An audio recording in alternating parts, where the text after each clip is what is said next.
안녕하세요. 돈 파는 가게 대표사원 김강주입니다. 요즘 개인용 국채를 사는 것이 어떨까요? 하는 문의가 많습니다. 그것도 그럴 것이 정부에서 발행하는 국채를 개인에게 직접 파는 것은 단군 이래 최초입니다. 조건도 괜찮습니다. 우선 국채니까 안전하잖아요. 그래서 나라가 망하지 않으면 원금에다가 이자도 복리로 쳐줍니다. 그 다음에 10년, 20년을 끝까지 만기까지 간다면 잘했다고 가산금리까지 추가해 줍니다. 특히 1인당 2억 원까지는 분리과세 이자에 대한 14% 분리과세까지 적용합니다. 그러니까 종합과세가 되지 않죠. 그 다음에 중간에 팔 수도 있습니다. 중도 환매도 가능하고 최소 10만 원 단위부터 매수할 수 있습니다. 그러니까 어린 자녀들의 10년 후, 20년 후 교육 자금까지도 생각해 볼 수 있는 거죠. 뿐만 아니라 노후 자금도 준비할 수 있습니다.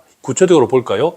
만약에 지금 원금 1억 원을 맡긴다면, 국채를 산다면 3.5% 금리 조건으로 우선 가산금리 생각하지 않고 20년 후에는요, 세전으로 약 2억 원, 2배 정도 됩니다.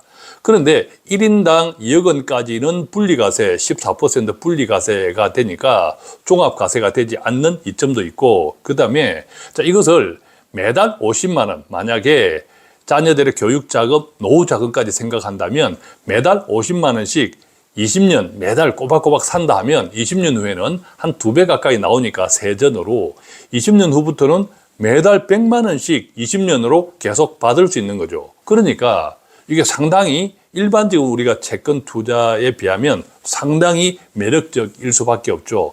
자, 6월 20일 날 최초 발행합니다. 자, 6월 20일 날 최초 발행하는 금리가요, 그 전달에 정해지는데, 우선 표면 금리는 10년 만기 같은 경우에는 연 3.540%, 20년 만기는 연 3.425%인데 여기에 가산금리가 10년 만기를 채웠을 때 0.15%, 그 다음에 20년 만기는 가산금리가 0.30포인트에서 결과적으로 6월 20일 날 발행되는 국채 같은 경우에는 10년물은 표면금리 플러스 가산금리 하면 연 3.69%, 이게 복리로 계산됩니다. 그 다음에 20년물은 3.725% 복리로 계산됩니다.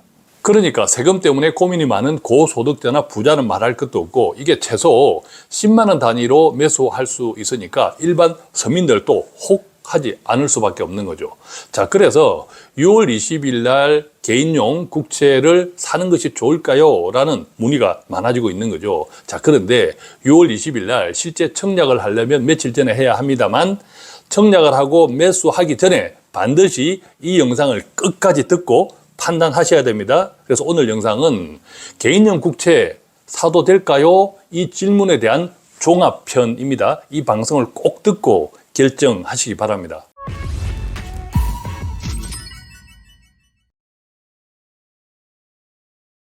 자, 우선 몇 가지만 정리 먼저 하면요, 개인 투자용 국채입니다. 그러니까 개인만 매수 가능하다. 자, 청약을 하기 위해서는 개인 투자용 국채 전용 계좌를 개설해야 하고요, 국채 발행 3일 내지 5일 전에 판매 대행 기간, 현재는 미래에셋 증권입니다. 판매 대행 기간을 방문하거나 온라인을 통해 청약을 신청해야 합니다. 마치 공모주 청약하는 것하고 비슷합니다. 현재는 앞서 말씀드린 미래에셋 증권을 통해서만 청약 신청이 가능하고요, 최소 매입 단위는 10만 원부터, 그 다음에 10만 원의 배수 단위로 정액 신청이 가능합니다.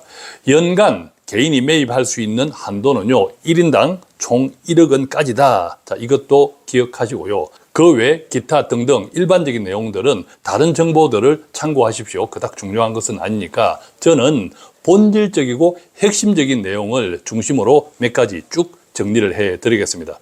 아, 그리고 다음 주부터 판매되는 제 책 인생을 바꾸는 봉지라면 재테크 특별판, 그러니까 책에 제 사인이 들어가고 구매자분들의 이름이 새겨진 특별판 1판 1세 신청은 이번 주 1월까지입니다. 16일까지이니까 필요하신 분들 오른쪽 위 링크 클릭하셔서 꼭 신청하시고요. 자, 그렇다면 많은 분들이 관심을 가지고 있는 개인용 국채, 본질적으로 우리가 고민하고 생각해 봐야 할 것들은 무엇인지 지금부터 쫙 말씀드리겠습니다. 첫 번째는요. 왜 지금 당군 이래로 정부에서 최초로 정부에서 발행하는 국채를 개인에게 직접 판매할까? 자, 정부에서는 개인의 안정적인 재정, 재테크를 도와주기 위한 목적이다라고 이야기했죠. 자, 그것은 제가 지금부터 쭉 말씀드리는 것을 가지고 여러분들이 판단해 보시기 바랍니다.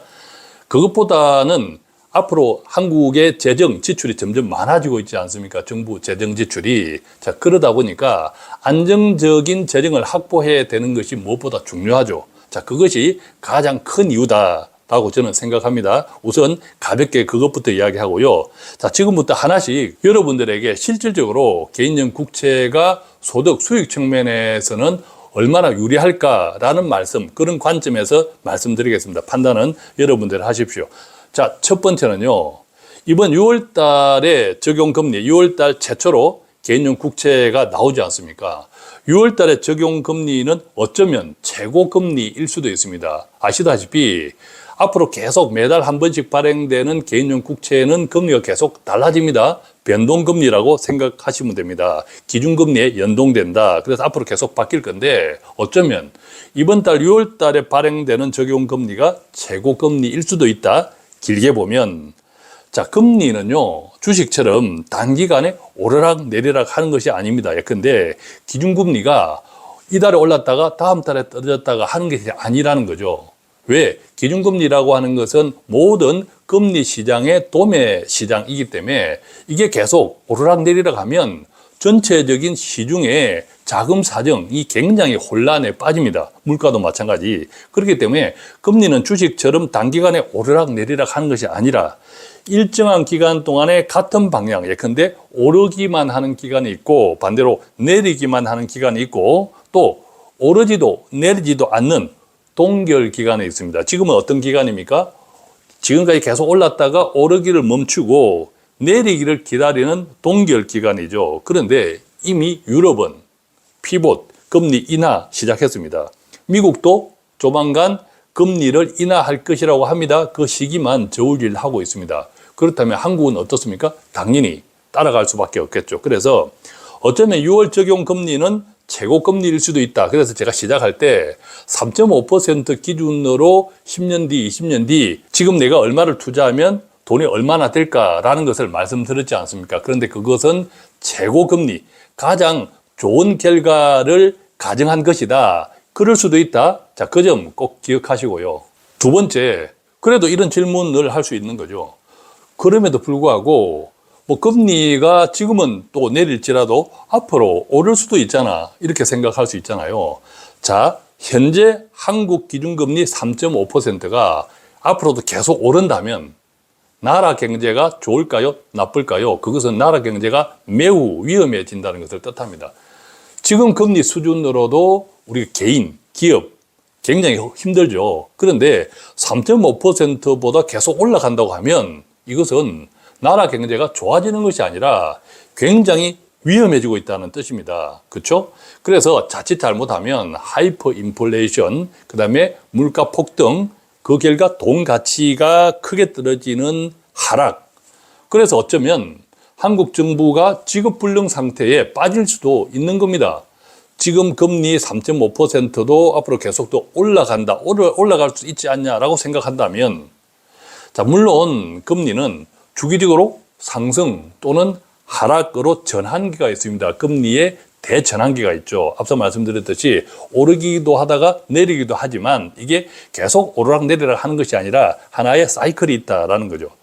그래서 장기적으로 볼 때는 한국 경제가 건강하다라는 전제에서 장기적으로 볼 때는 한 2%에서 3.5% 정도로 보는 것이 이성적이다라고 생각하는데 만약 금리가 2%일 때 개인용 국채가 10년물, 20년물 두 가지 종류로 나오잖아요. 그렇다면 2%이라고 할 때 10년물이든 20년물이든 10년, 20년 투자해서 연복리 2% 수익에 만족하면 되나요? 안 되나요? 당연히 안 되겠죠. 그것은 은행 금리에 투자하고 10년, 20년 기다린다는 거잖아요. 자, 그래서 세 번째, 이제 수익을 보겠습니다. 정말 괜찮은 수익률일까라는 거죠. 자, 현재 수준 나름대로 꼭지라고 생각하는 연 3.5% 복리라고 하는 것은 물가 상승에 따른 돈 가치 하락을 방어할 수 있는 정도에 불과하지 않을까 생각합니다. 자, 앞으로 계속 돈 가치는 떨어지죠? 왜? 물가가 계속 올라가기 때문에. 자, 여기서 잘 생각해 보셔야 될 것은 돈 가치라고 하는 것은, 즉 물가가 오른 만큼 반대로 떨어지는 돈 가치라고 하는 것은 소비자 물가가 아니라 이른바 장바구니 물가라고 하죠. 체감 물가를 기준으로 해야 합니다. 자, 일반적으로 체감 물가는 소비자 물가의 2배 내지 3배 정도로 보면 됩니다. 2023년 지난해 소비자 물가가 어떻게 되었습니까? 3%가 넘었습니다. 자, 그랬을 때 체감 물가는 5% 이상 최소, 심지어 10% 정도로 생각하면 됩니다. 실제 우리가 느끼는 체감 물가는 10% 정도 되죠. 자, 그만큼 돈 가치가 떨어진다라는 거죠. 또한 은행 예적금 금리나 이번에 나오는 개인용 국채 금리는 이 소비자 물가와 낮은 단계의 체감 물가 사이에 중간 정도 된다고 보면 됩니다. 그래서 결국 6월달 기준으로 적용하고 있는 3.5% 내외 정도 되는 복리이자 표면금리 기준, 이것은 기껏해야 돈의 실질 가치를 지키는 정도에 불과하다는 것입니다. 그런데 10년, 20년 동안 돈의 실질 가치만, 그것도 최소한도의 실질 가치만 지키고 있다. 만족하십니까? 그렇다면 실질적으로 불어나는 돈은 없다는 소리입니다. 그것도 10년, 20년을. 자, 네 번째 보겠습니다. 그런데 반대로 주식형 ETF에 10년, 20년을 투자하면 어떻게 될까? 이 정도 기간, 즉 10년, 20년 정도의 기간이면요, 제가 자주 이야기하지 않습니까? 투자는 쉽고 간단하게 자본주의 성장을 믿고 특히 미국을 중심으로 하는 글로벌 ETF 지수 추종 ETF에 꼬박꼬박 비가 오나 눈이 오나 투자해보자. 개인용 국채를 매달 10만 원, 매달 50만 원 사는 것보다 10년, 20년 동안 자본주의 성장을 믿고 미국 중심의 자본주의 평균에 투자하는 글로벌 ETF에 계속 투자한다면 어떻게 될까라는 거죠. 예컨대 지난 10년 동안 또는 20년 동안 미국의 S&P 500 지수를 추종하는 ETF에 투자했다면 지난 20년, 구체적으로는 2004년 1월부터 2023년 12월까지 지난 20년 동안 연평균 복리 수익률은 9.61% 나옵니다. 지난 10년 동안은 어떻게 되었을까요? 구체적으로 2014년 1월 1일부터 2023년 12월 31일까지 투자했다. 매달 한 번씩 했다면 연평균 복리 11.93% 나옵니다. 그런데 이 같은 성장 주식형 ETF가 만약 불편하다고 하면 제가 또 자주 말씀드리지만 소위 안전마진을 확보할 수 있는 고배당 주식형 ETF가 오히려 매력적일 수 있는 거죠.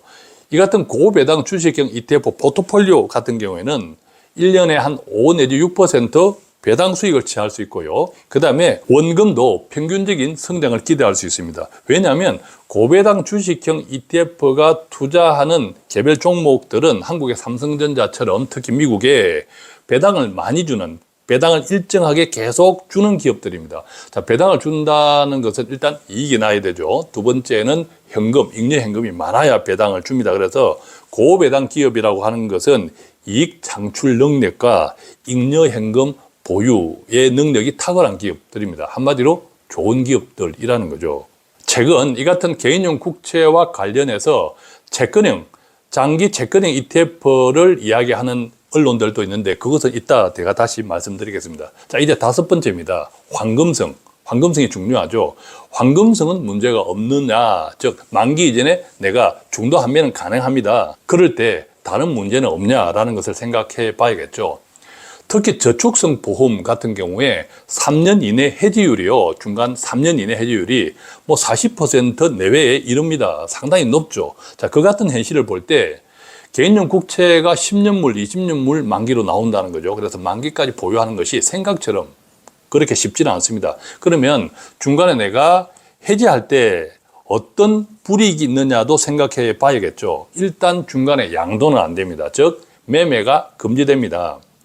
이 같은 개인용 국채는 정부에서 개인에게 직접 팔았기 때문에 유통시장 주식처럼 유통시장에서 거래가 안 됩니다. 자, 그래서 양도, 즉 중간에 다른 사람한테 팔 수가 없다. 따라서 시세 차익을 추구할 수는 없다 하는 것은 꼭 기억하셔야 되고요. 다만 상속, 또 유정 또는 강제 집행을 이유로 그때는 불가피하게 양도는 가능합니다. 물론 그렇게 해서 양도를 받았다면, 그때 만기까지 보유했다면 이 개인용 채권 국채에서 누릴 수 있는 모든 혜택들은 그대로 유지됩니다. 자, 그렇다면 앞서 말씀드린 몇 가지 조건 외에는 중도 환매가 안 된다는 것이냐? 그렇지는 않고요. 매수한 다음에 1년이 지난 시점부터는 언제든 환매 신청은 가능한데 어디에? 정부에다가 해야 됩니다. 다만 앞서 말씀드린 대로 주식처럼 거래시장에서 팔고 살 수 있는 것이 아니라 정부와 직거래만 가능하다는 거죠. 그것도 정부가 환매 신청하는 것을 다 받아주는 것이 아니라 매달 정부가 돈이 필요하지 않습니까? 그래서 항상 재정의 예산의 범위 내에서 움직여야 되기 때문에 매달 환매 가능한 금액을 정부가 정합니다. 그 범위 내에서 개인들이 환매 신청한 금액을 다 합해서 만약에 정부가 정한 환매 예산 금액을 초과하면 못 받을 수도 있습니다. 또한 그렇게 중도 환매를 하게 되면요, 당연히 복리는 적용하지 않고 그때까지 달리를 기준으로 그때까지 이자를 지급합니다. 당연히 가상금리도 없죠. 그리고 1인당 2억 원 이내에서 적용했던 분리과세도 적용하지 않습니다. 자, 이번에는 6번째입니다. 그래도 종합과세를 피할 수 있지 않냐? 1인당 2억 원 범위이지만 그래 봐야 1인당 최고 2억 원까지입니다. 물론 그 정도 돈은 별것 아닌 부자들에게는 좋습니다. 그만큼이라도 절세할 수 있으니까. 그런데 그 돈이 전부인 서민이나 그것조차 안 되는 사람들에게 의미는 없습니다. 오히려 항상 강조합니다. 세금보다, 비과세보다, 절세보다 중요한 것은 수익이다. 특히 서민들에게.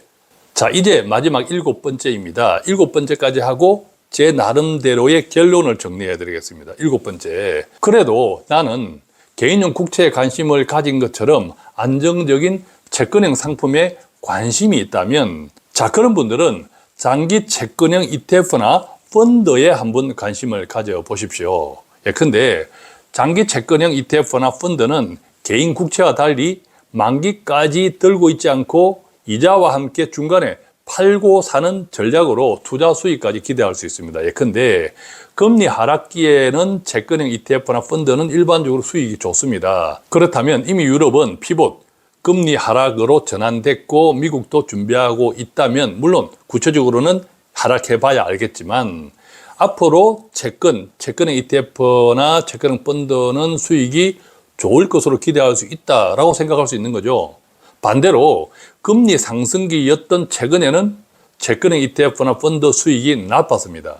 특히 20년 이상의 장기 채권은 더 나빴습니다. 자, 그럼에도 불구하고요, 20년 이상 장기 채권의 대표 ETF, 전 세계적인 그것이 바로 미국의 TLT ETF거든요. 이 TLT ETF의 직전 20년, 그러니까 구체적으로는 2004년 1월 달부터 2023년 12월 달까지 또는 직전 10년, 그러니까 2014년 1월 달부터 2023년 12월 달까지 연평균 복리 수익률이 어땠냐면요, 20년 같은 경우에는 4.02%가 나왔습니다.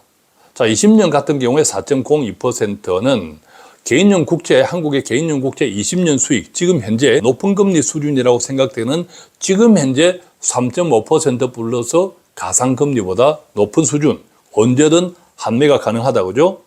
그 다음에 TLT ETF의 직전 10년간 앞서 말씀드린 대로 2014년 1월 달부터 2023년 12월 달까지의 연복리 수익률은요 2.13%입니다. 이것은 최근 2022년 이후에 금리가 크게 오르면서 이 가격이 채권 수익률이 크게 떨어졌다. 자, 그 영향이 가장 큽니다. 지금 여러분들이 보고 있는 그림의 오른쪽이 확 꺾였지 않습니까? 이것은 지난 2022년도에 금리가 크게 오르기 시작하면서 이 채권 투자 수익률이 크게 떨어졌기 때문입니다. 그런데 이 기간을 포함해서 직전 20년 동안의 연평균 복리 수익률은 4.03이었고요.